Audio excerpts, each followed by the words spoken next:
My name is Matt Lindstrom. I teach in the Poli-Sci department. Some of you out there, and also direct the Eugene J. McCarthy Center for Public Policy and Civic Engagement here at St. John's in collaboration with our partner, St. Ben's. Just want to briefly introduce Mark Kennedy, our distinguished speaker today. Congressman Kennedy graduated from St. John's and began his career as a certified public accountant. He then went on to get an MBA at the University of Michigan, with distinction, I should add. And he served in a whole number of major Fortune 500, Fortune 100 companies in some cases. And so he has a lot of direct experience working in the private sector, working in corporate America. Following this, he served for 3 terms in the United States House of Representatives.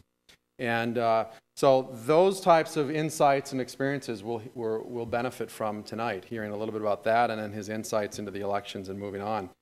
After a U.S. Senate campaign, he went to work for Accenture. In that role, this is a global consulting firm. He traveled all around the world, and recently he started his own business, Chartwell Strategic Advisors. And I think he's going to talk a bit about that and this idea of a 360 vision, combining insights from business, politics, and his travel to 40 plus countries.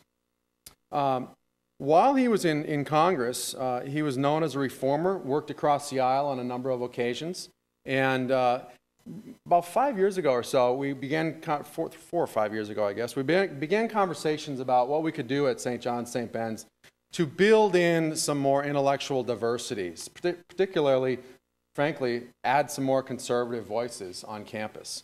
And Mark is here tonight as a part of the Mark Kennedy Frontiers in Freedom Lecture Series, which is a part of the McCarthy Center. And very pleased to have his involvement with this lecture series.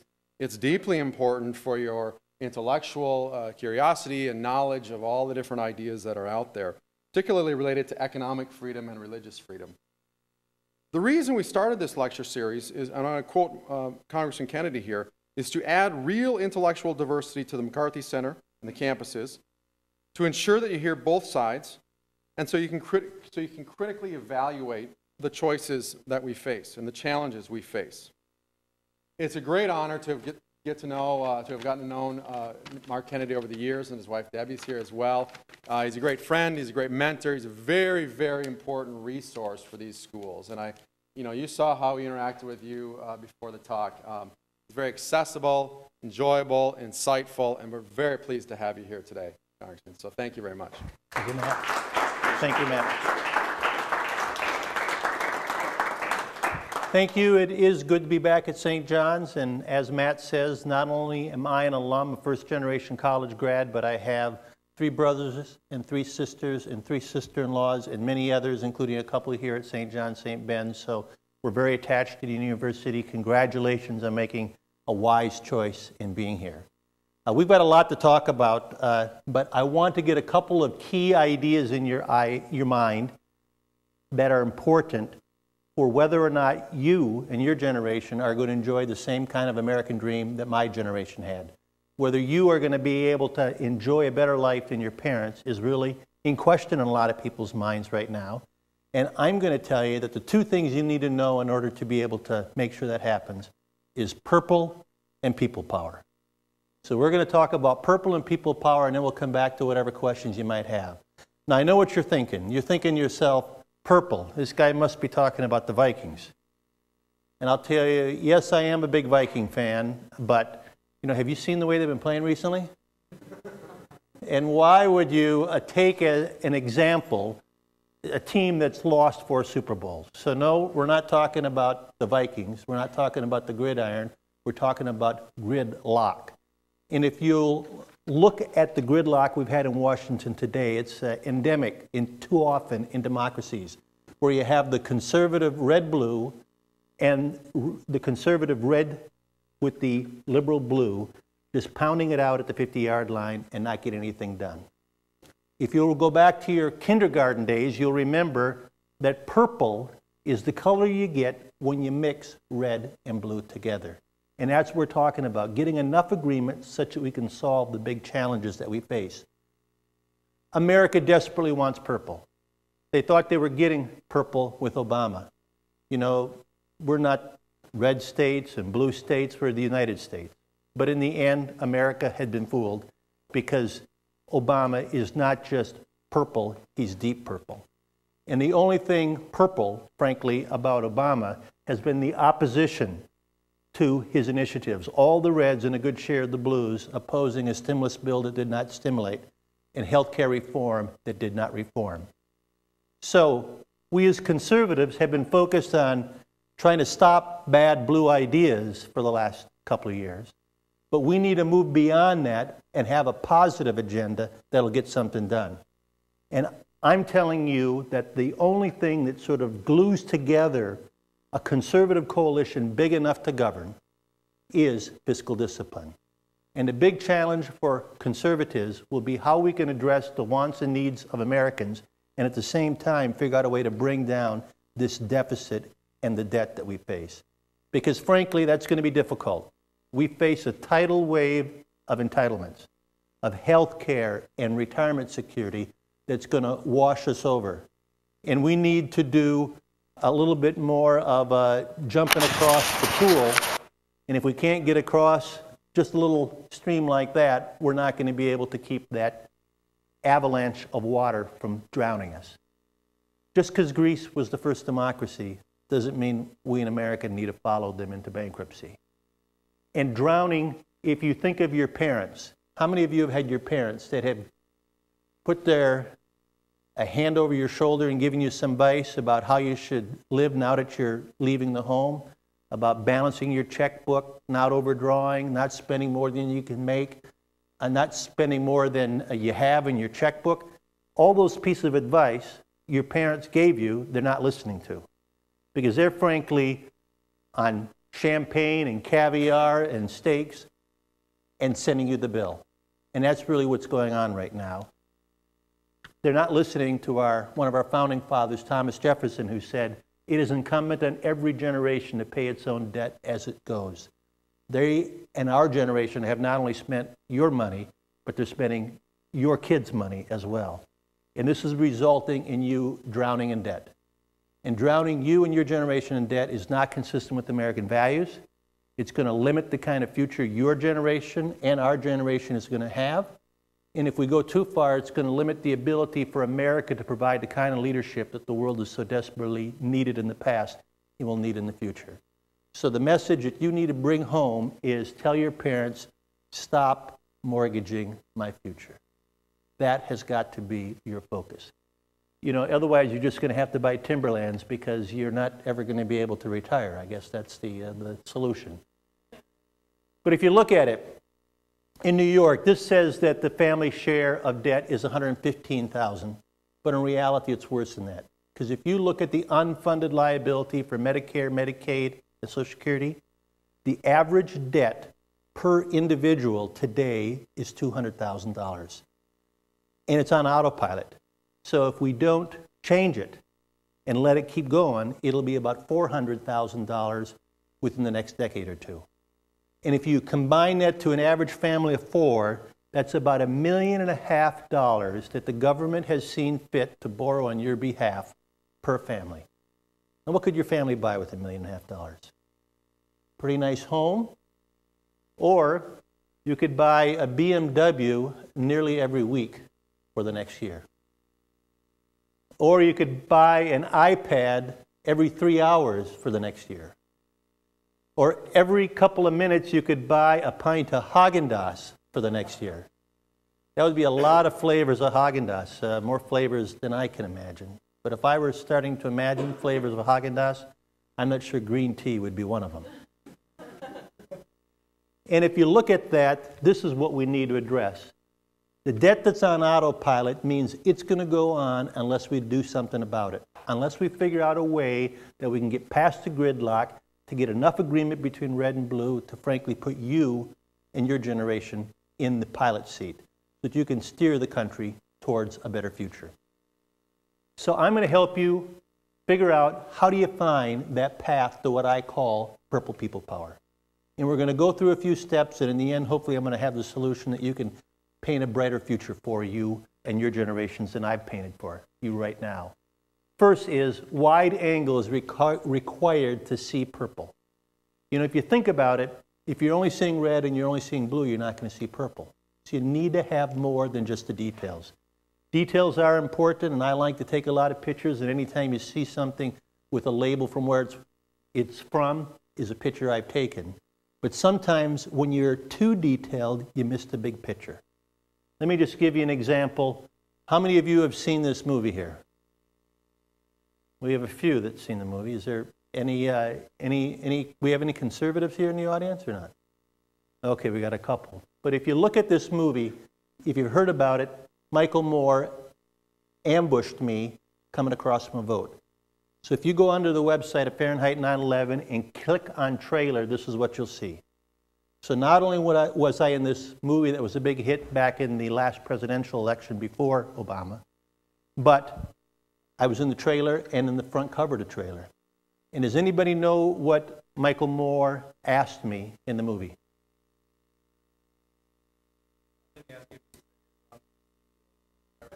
He says, would you help me get more members of Congress engaged in the military? Yes. Very good. And does anybody remember what my answer was? Well, you don't remember the answer because he didn't give my answer. Because I gave him that look in my face, and what am I saying? I'm saying, you know, that's an easy question, but is that just a bait for a harder question to come? And he gave the impression that my answer was no, when in fact the answer was, let me introduce you to my son, Ensign Charles Kennedy, U.S. Navy, and I also have a nephew who's over with the U.S. Air Force right now in the U.K., and I have another nephew who's an Army officer as well. So clearly my answer would have been yes, but he gave the impression that it was no. And by taking that deliberately narrow view, he was able to sell millions of dollars of, you know, movies and DVDs following on. But if you took the broader view, his ideas were really shown to be a fallacy. And I'm telling you that that's really what we're up against when we're talking about liberals versus conservatives. They take a narrow view too often, and then their ideas work until they don't work. Let me give you an example. When it comes to America, they're for a friendly America. Conservatives are for a strong America. Friendly works until it doesn't, and then you need a strong America. If you look at it from an economic perspective, conservatives are for individual initiative. You'll often hear from the liberals that they want government support and government assistance. Government assistance works until everybody figures out you don't need to work because you can just take government assistance, and then you need individual initiative. I've oftentimes said that this is the best picture I can find of explaining the liberal view. When they see a fin in the water, they assume it's a goldfish. And minimize that broader view and what could happen. When conservatives see a fin in the water, they say, well, just in case that nuclear weapons in Iran or this building debt or the degrading values is a shark, maybe we ought to do something about it. And it's critical for conservatives, in my mind, to have that broad perspective. And that's where, as Matt was saying, I'm a big fan of making sure you have as broad a perspective as possible, what I call 360-degree vision. And those of you that were with me a couple weeks ago heard me explain what that is for me, having worked at the highest and the lowest levels of both business and government, helping Pillsbury buy a little company called Häagen-Dazs and spreading it around the world. Being a Fortune 100 senior executive at the company you know as Macy's, serving 3 terms in the U.S. Congress, and going not just around the world to fishing in Canada or visiting the beaches in Mexico. Here I am with my daughter while she was studying in Mexico.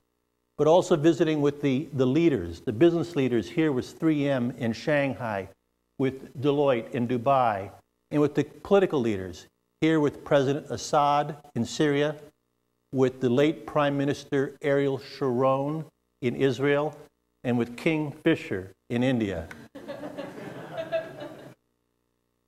With the military leaders, with Petraeus in Mosul, with Odierno in Tikrit, with our Joint Command in South Korea, with the community leaders, here with the head of the Greek Orthodox Church in Istanbul, at the investiture of our Pope in Rome, and with students like you and here in Majorca.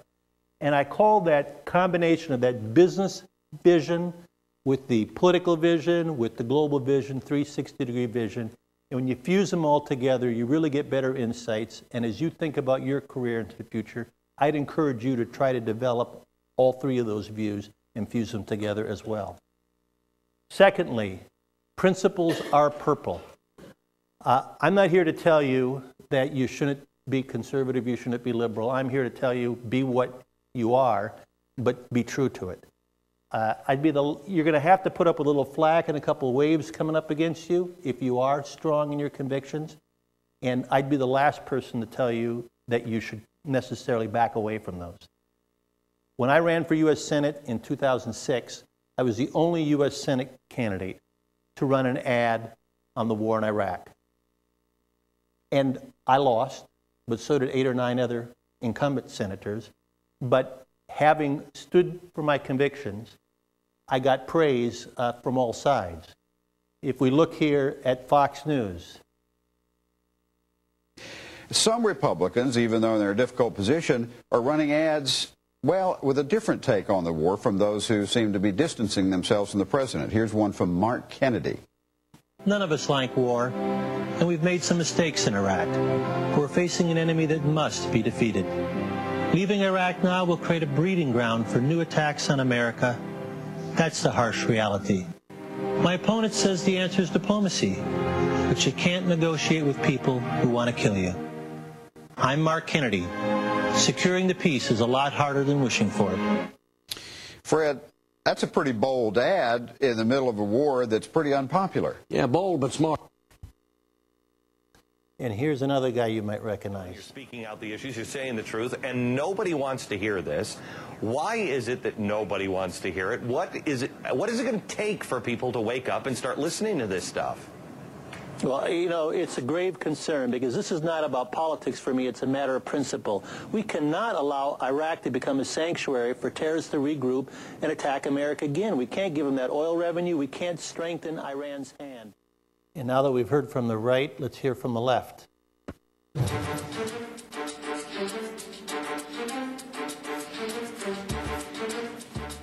As we said at the top of the hour, the war in Iraq is changing the sound of this election, from what voters are telling pollsters to what the president and candidates are saying, and in many cases, not saying. The campaign ad we're about to show you is turning a lot of heads. In it, Senate candidate Mark Kennedy, a Republican, doesn't ignore the elephant in the room. To the contrary, he looks it straight in the eye. So if you get purple praise from all sides of the political spectrum, having Glenn Beck say, I can count them on one hand, the people who are brave enough to say, here's what's coming, guys. Called Bold and Smart by Fred Barnes on Fox, and Kennedy doesn't ignore the elephant in the room. He looks it straight in the eye from CNN.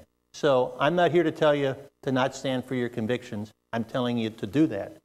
But my next point is that this red versus blue is causing a lot of purple pain. And what I mean by that, this is actually one of my constituents. The artist formerly known as Prince, you might know, has his Paisley Park in Chanhassen, Minnesota, which was in my first congressional district. And his most famous song was Purple Rain. And we're not here to talk about purple rain, but we're going to be facing a lot of purple pain, you know, kind of what we call a Jared Allen tackle, if we don't solve this debt issue.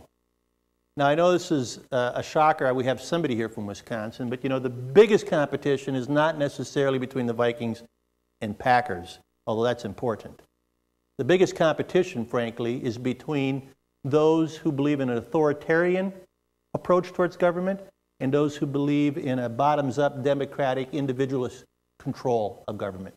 And here we have Ambassador LeBron administering some diplomacy to the Chinese during the Olympics.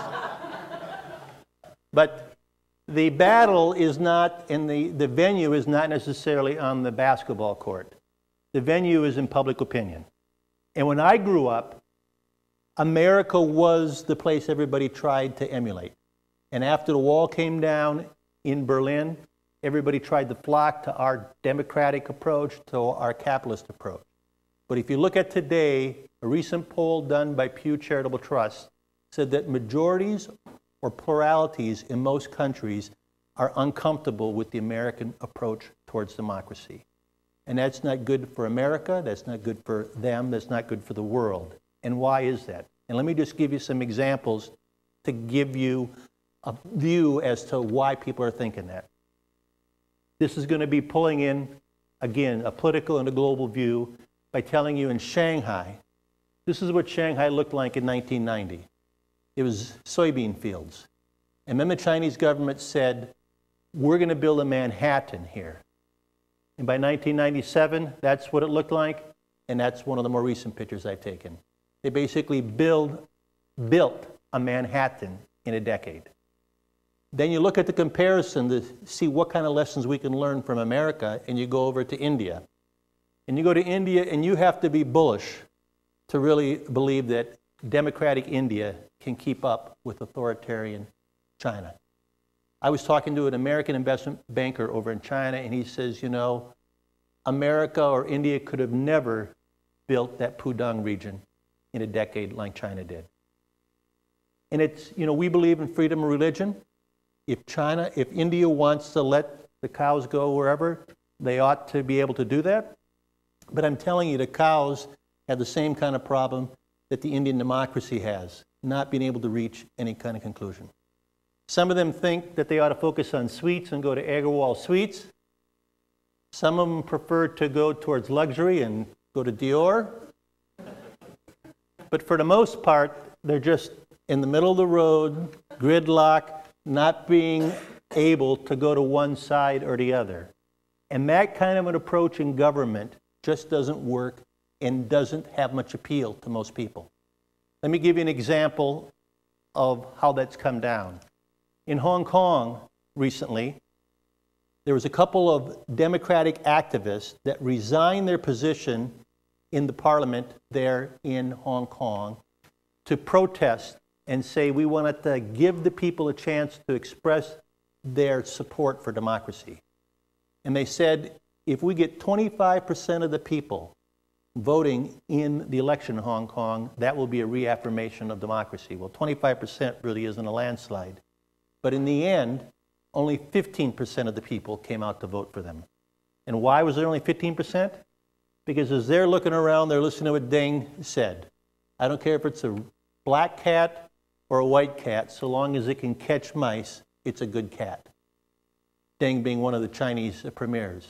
And as they looked around and they saw all this growth going on in China, and they saw all this struggling going on in India, they said, you know, here, under Chinese rule, our incomes are going up, our home values are going up, everybody's employed, the trains are running on time, and they just weren't that excited on democracy. That's not a good thing. And the answer is clearly not that we ought to be moving more authoritarian. Here I am, if you look at the maglev train, when they built that and they showcased how many people's property rights did they trample along the way. And whenever you have that kind of an abuse of power, there's an undercurrency of corruption underneath it. And if you have to have Google leaving China to Hong Kong because they can't have the freedom, you're not going to have the kind of innovation that's going to keep that economy going long term. So I personally don't believe that the rules of economics and politics have been repealed, and that the type of approach that China is taking is going to prove as a success for as long. But the message that we in America and in India need to take is that the other party is not the enemy. The enemy is whatever are the obstacles that are in the way of us reaching some kind of an agreement to get the big decisions done so that we can maintain the competitiveness in the global economy. That is the big challenge facing democracies, and that's what's hurting our image right now. The fourth point I'm going to make is that red or blue acting purple is frankly what's causing purple pain. We want red to act red and blue to act blue, but right now both of them have been acting purple. Let me give you some examples. You know, everybody remembers that under the Bush presidency and under the Reagan presidency, they cut taxes. But the challenge is they didn't cut spending by as much as they cut taxes. So if you're red on taxes, but only purple on spending. So that you cut the rate of growth of spending, but you don't cut spending by as much as you cut taxes. The result is purple pain.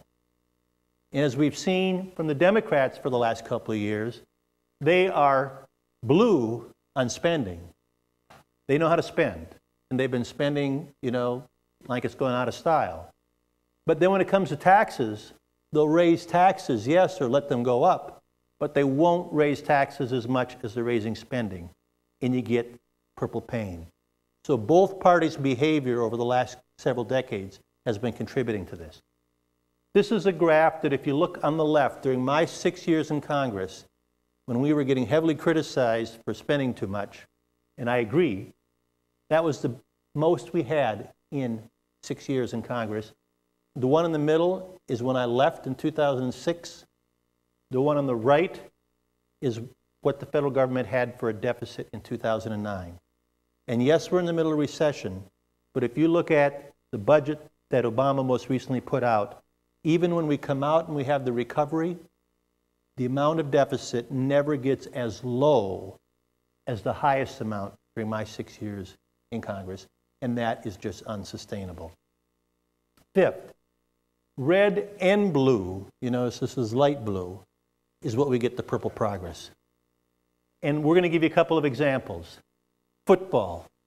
I know here in St. John's, you guys should know something about football. Most Johnny fans, even some Tommy fans, understand that in order to win, you need to get on their side of the 50-yard line, not your own side of the 50-yard line. That's what's most critical in politics. The most important number in politics is 60. Unless you can get the 60 votes in the U.S. Senate, you're not going to get the kind of advancement towards the real issues that is important for us to get done. And Republicans, as a conservative, haven't had 60 votes in the Senate or the equivalent for 90 years. As a businessman, I just as soon make progress more than once every 90 years. So that means we need to figure out a way to get at least some of those Democrats in the middle to agree with us if we're going to get the kind of progress to break through this gridlock and to get the big issues done. If you put the ball in your own end zone, that's a safety. That's points for the other side.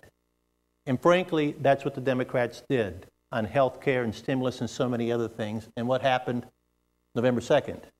They paid that penalty.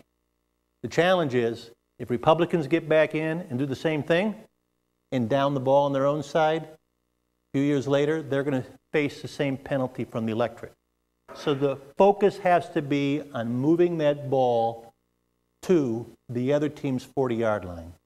The good news is that in politics, the end zone begins at the 40-yard line. You don't have to get it all the way in the end zone, and as a conservative, get Nancy Pelosi to agree with you. But you do have to make sure you have enough that you can get it to the 40-yard line. And that requires reaching across the aisle and trying to find a way to agree.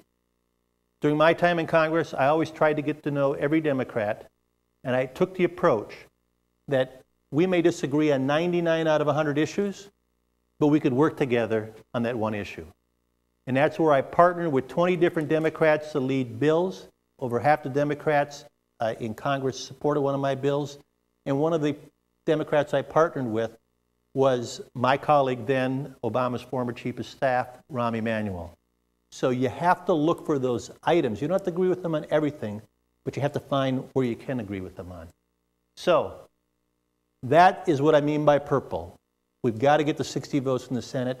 If you're not talking about an issue and about a way they can get you 60 votes in the Senate, you're just talking. And if you're going to have the kind of future you want to have, we need to do more than talk. Now, what's people power? Everybody understand what purple is? What's people power? Well, people power better be powerful because we're up against a real tough competitor. Because as George Bernard Shaw said, a government which robs Peter to pay Paul can always depend on the support of Paul. That is what the conservative ideology is up against. And when you have less than half of Americans paying taxes, this is a pretty compelling message. And so they're going to give you more, and how are they going to pay for it? They're just going to pickpocket Peter. which isn't a very pleasant thing if you're Peter. So we're up against this message of, even the Swiss are getting it. Yes, you can. Do you want free health care? Yes, we can. Well, the problem with America isn't the yes, we can. We need to have people to say, no, you can't. We actually have to find a way to pay for that. And that's a pretty tough thing. So it has to be a very attractive message. So what is this people power all about? Now, I know some of you are saying, well, you actually look old enough that you could have been there at Woodstock back in the 60s. Thanks a lot. Actually, I was only 12 back in Woodstock. But I was part of the 70s, so we understood that, if you engage in free love, sometimes you get some things that stick with you for a lifetime that you and your family are just going to have to put up with. And frankly, the message is very similar for America. If America continues to give away more free love than we can afford to give, we're going to be suffering for lifetimes as well. I'm talking about not no choices but no consequences. I'm talking about that powerful choices with consequences. And every parent understands that if they don't instill that in their children at a very young age, they're going to be facing lots of challenges going on. And if we in America don't have the electorate understanding that there has to be choices with consequences, and if you make bad choices, there's going to be consequences to it, America's going to be suffering for some time. Now, why do I think this is so magnetic of an idea that it can get past giving free stuff to Paul that's paid for by Peter? And I'd say that the reasons, choices, and consequences is a powerful message that can work and can get us to purple is because everybody wants choices for themselves and they want consequences for the other guy.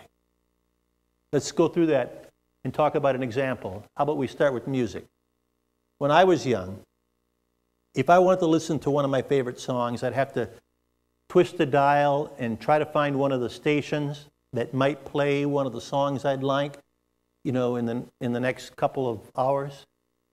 You try to explain that to somebody in your generation, and first you need to take the plugs out of their ear in their iPad where you've got 10,000 songs that you can play anytime you want. So how many of you want to go back to the way it was when I was young? Nobody? That tells you choices are very powerful. People want choices. Then you take the other side, consequences.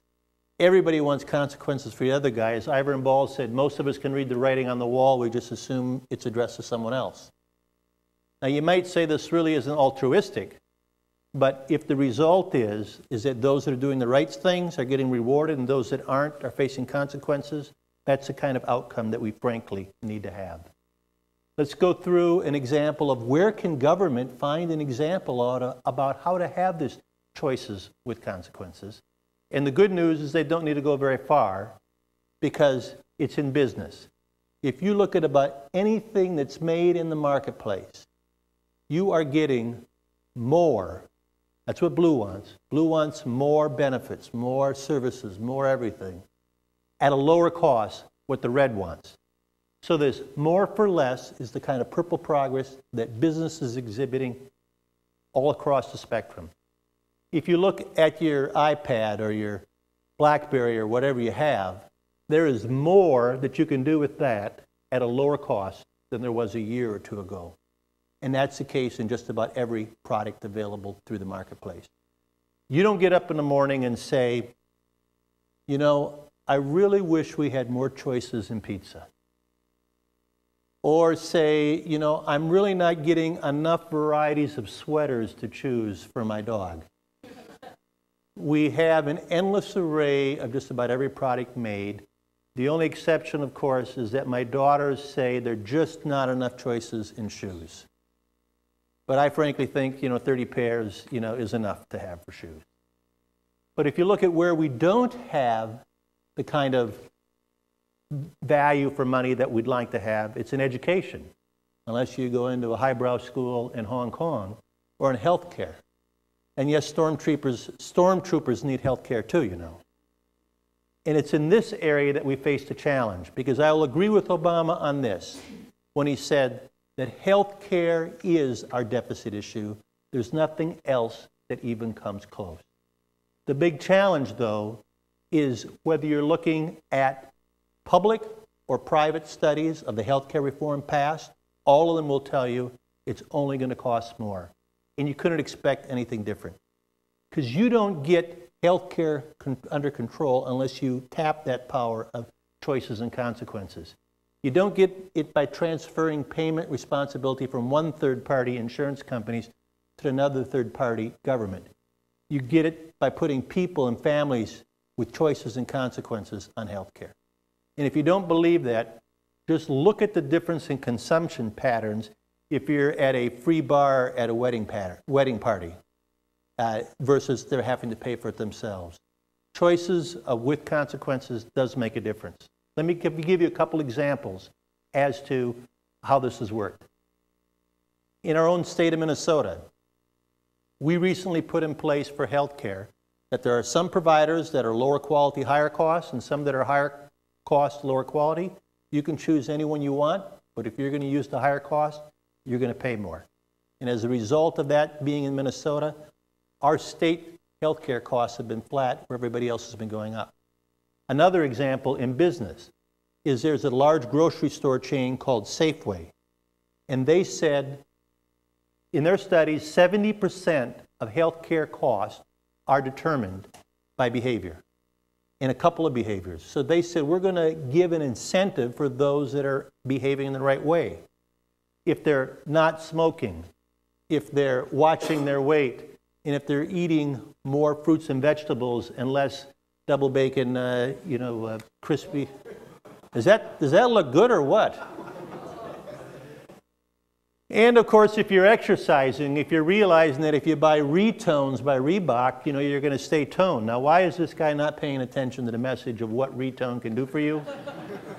It's because looking back here, he realizes that you can get toned like that for 50% off. And that's exactly what Safeway was providing, was an incentive. But what they found is that they were restricted in what they could do.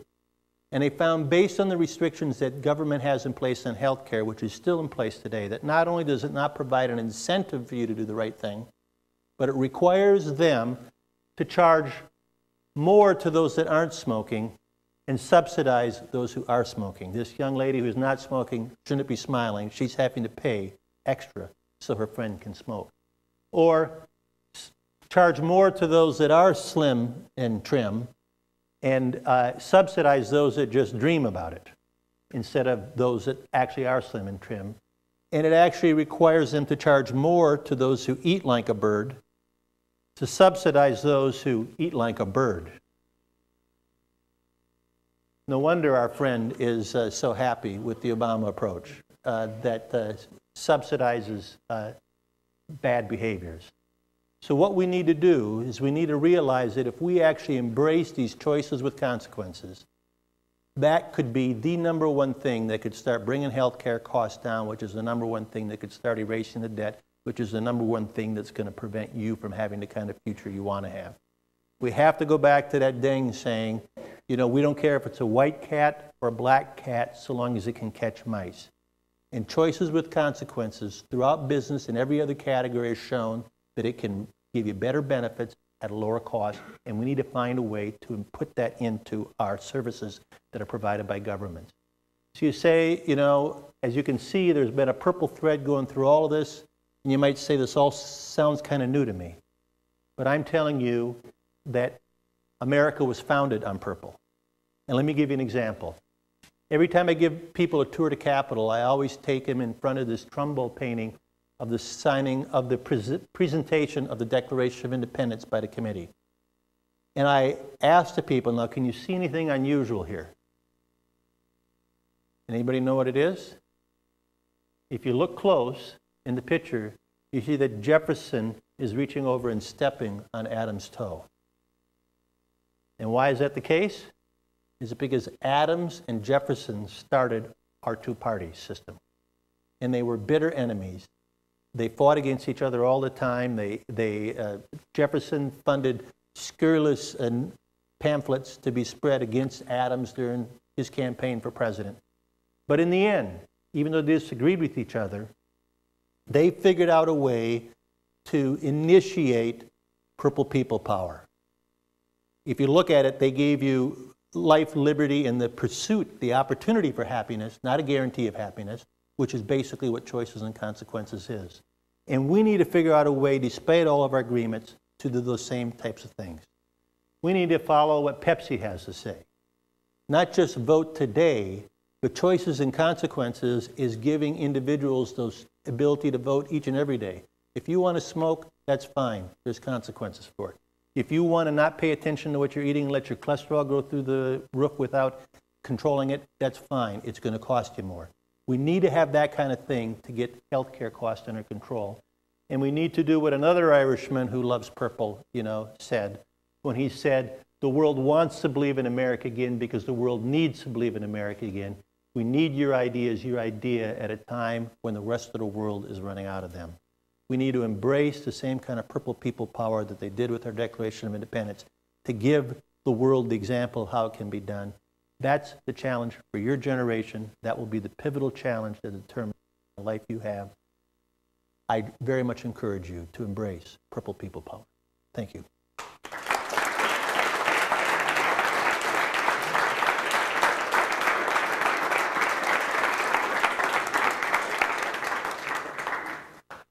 I'm sure there must be some questions on this or anything else. All right, I've got a mic here, so I'm just going to start off with the first question, then I'll go around here. Just raise your hand. My first question for you, Mr. Kennedy. I just wanted to get a general idea on your thoughts on the Tea Party here, and specifically, how do their sentiments contribute to the future of our political agenda and our country? Let's go back to our presentation. What yard line is the Tea Party on? Are they on our 40-yard line as conservatives, or are they playing on the liberals' 40-yard line? Anything that plays on our 40-yard line only and doesn't get across the 50-yard line is highly detrimental to our country and to your future. It's fun, it's great, we can rah-rah shish kebab, but in the end, we're not going to get anything done unless we get to their other 40-yard line. So that would be my answer to you on a Tea Party. If it doesn't get you to their 40-yard line, it's a detriment and something we're going to have to get past, as opposed to that will get us there. Other questions? And I only had an 84% conservative voting record during 6 years in Congress, so there are 16% of the people more conservative than me. But I am telling you, each and every person that comes here and talks to you about something politically, whether they're liberal or conservative, if they're not getting to the other team's 40-yard line, you are going to have less of a future than I had. Next question. Go ahead and step out on the side of the aisle here. Come on.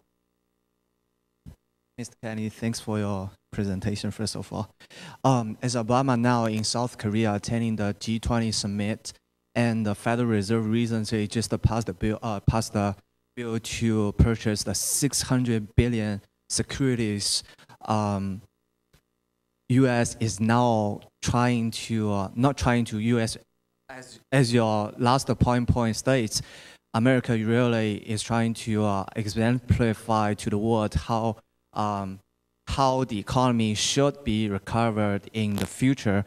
But on the other hand, America now is facing a lot of complaints from Germans, from China's about this passing bill from of Federal Reserve. How do you see this complaint from other, not only emerging markets countries, but also some West Europe countries? Well,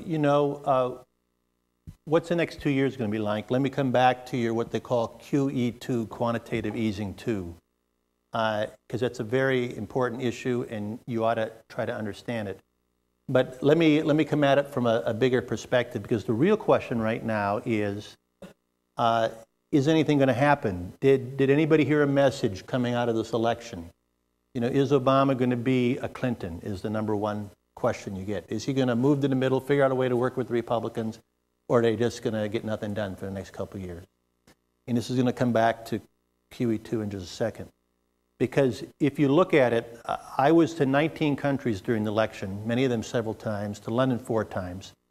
And I was in this room full of retailers in London. And just, you know, the world thinks differently around the world than we do. Frankly, I say America's in the center. Because we had about half the people that originally liked Obama, half the people that didn't. You go to Asia and you'd have a hard time finding anybody in China that thought he was a credible candidate. And Middle East would even be worse. And then you go to Europe and you could have a hard time finding anybody that didn't love him. And I was with retailers, and in America, the most conservative segment of America is retailers. And why? Because every silly idea that some political science guy comes up with that they ought to pass for a regulation, they need to figure out a way to get some entry-level person in the back of the store to comply with it or face the consequences. So I'm with retailers in London, and they were all, I felt like I was in a firing squad with rattling guns. All of them were big-time Obama. And they couldn't care less, this was during the primary for president, they couldn't care less who my preference was for Republican. They wanted to know who I was for in the Democrat primary for president. And so I said, well, for my country's sake, I'd pick Hillary. I think Hillary would be a more responsible president.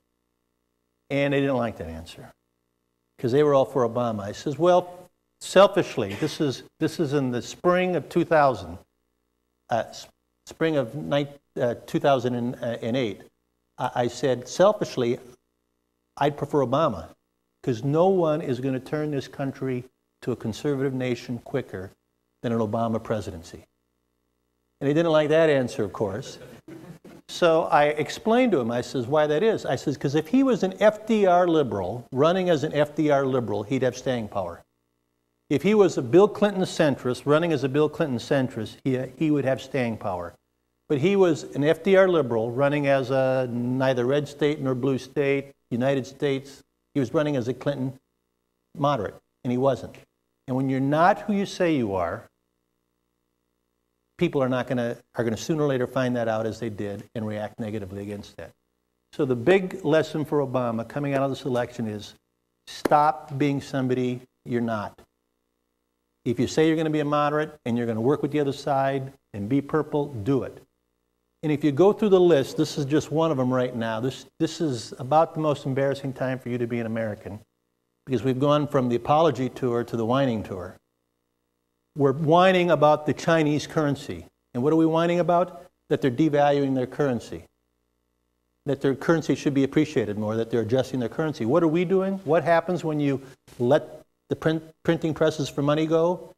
You devalue your currency. So we are deliberately manipulating our currency at the same time we're criticizing China for deliberately manipulating theirs. And this is a way, if they can't raise the taxes, they just monetize the debt by letting inflation reduce the value of all of your assets.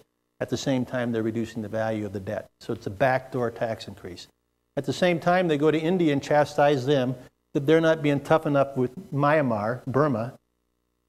At the same time, we're not being tough enough with Pakistan.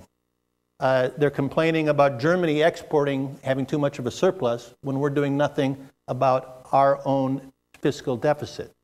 So if you go down and point after point after point, America is not walking the talk.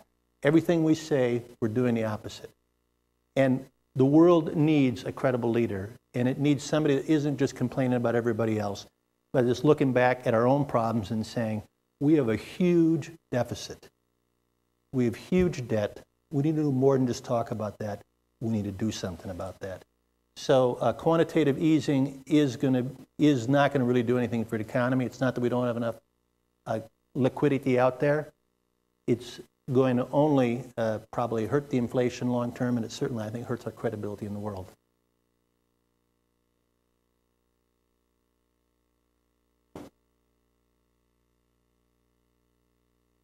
So just in case you hadn't figured it out, I am a conservative, so I'm not trying to pretend being something I'm not.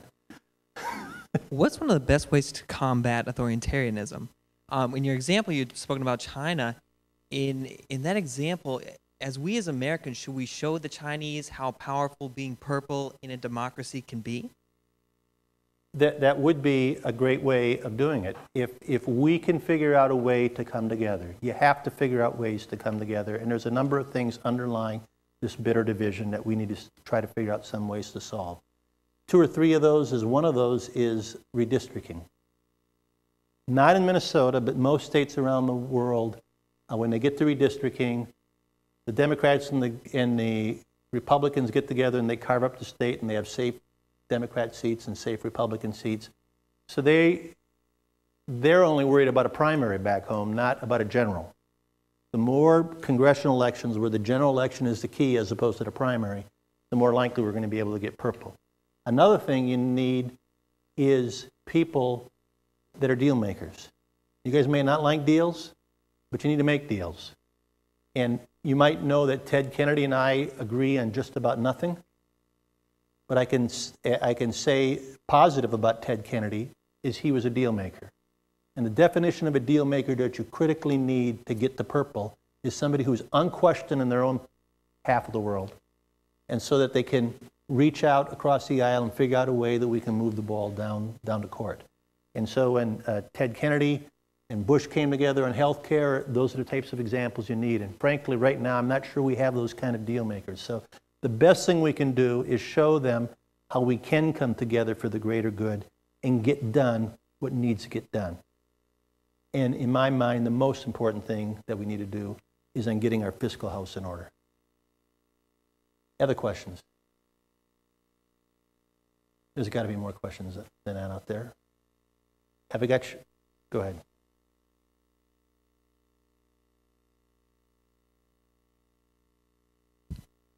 Do you have any specific ways in Congress to reduce the deficit, reduce the debt? Any specific bills that they could pass? Any way they can specifically reduce the debt? You haven't really seen too many detailed plans on how they can do that. Everyone says they want to, but nobody has any actual plan. Well, first of all, Paul Ryan has a plan that balances it. And it's very tough, but frankly, it needs to be tough. But I'm going to tell you that right now, none of the plans have it out there. If you smoke, you pay more. If you, because of your own lifestyle, are well above the weight level you should be at, you pay more. If you don't exercise or have high blood pressure and high cholesterol and you don't control it, you pay more. And until you get that kind of choices with consequences in healthcare, nothing is going to control it. That's the only thing that can really bring this together. Because if you look at all the numbers, there's nothing else in the budget that really matters other than healthcare. And do you want to not give people health care? Of course you want to give them health care. But that means you need to make sure that there's incentives in the system, that they're using it wisely, and that they're encouraged to have the right kind of healthy behaviors. If you look at who are the most obese, the highest level smokers, it's those that are basically on government health care. Because health isn't their responsibility, it's the government's responsibility. And when that responsibility moves over to being the government's responsibility rather than individual responsibility, that's where you run into the challenges. So yes, we need to do a whole bunch of things with Social Security, et cetera, but Social Security is small compared to health care and Medicare. There's a reform commission going on now, and they're talking about a number of different provisions, and I hope we can get part of them passed. But the real problem is I don't even think as much Congress as it is the electorate of I don't want to ever take less. We, the government, have promised more than we, the government, can pay. And if that continues to go on, the debt's going to further and further cripple us to the point that we're not going to be able to be respected in the world. And then when you take inconsistent, blaming everybody else policies as opposed to looking inside and fixing your own house, it's only going to reduce America's standing further in the world. So I fear that I've gotten you all in a negative mood. I fear that I have you all depressed and saying, why did I come here to have somebody tell me that the world is this black? But you know what? The good news is this is America. And in our darkest moments, we figure out a way to get her done. And it's only going to get done if it's you. And in the past, your generation never even worried a nanosecond about health care. You all thought you were invincible and you don't need health care and you're never going to get hurt and you're never going to get sick. And you got a much less likelihood of doing that. But I'm telling you, we need to have activism amongst the young. We need to have you very active in understanding that this debt is your debt. I'm not going to pay it. It's going to be at least as much debt by the time I go to meet my grave as it is now. So it's going to be crippling in limiting your choices. So you all need to be very, very engaged and focused, each and every political speaker that you see. Is this guy getting me to the other guy's 40-yard line? Or is this guy just making me feel good and talking about what I want to be hearing? Is this person going to help really reduce the cost of government? Or is he just promising more that can't be delivered? And that's the key message I want to leave with you now. In the end, a decade or two from now, after you guys have all solved it, because you're all going to come out of here and be activists moving forward, you're going to say, well, I appreciate him coming here and maybe leaving me in less of an upbeat mood than I otherwise would have liked to have been. So go out there, get it done. Just, pretend that we can let the Tommies win one every 13, 14 years, so long as we get the deficit solved. Thank you.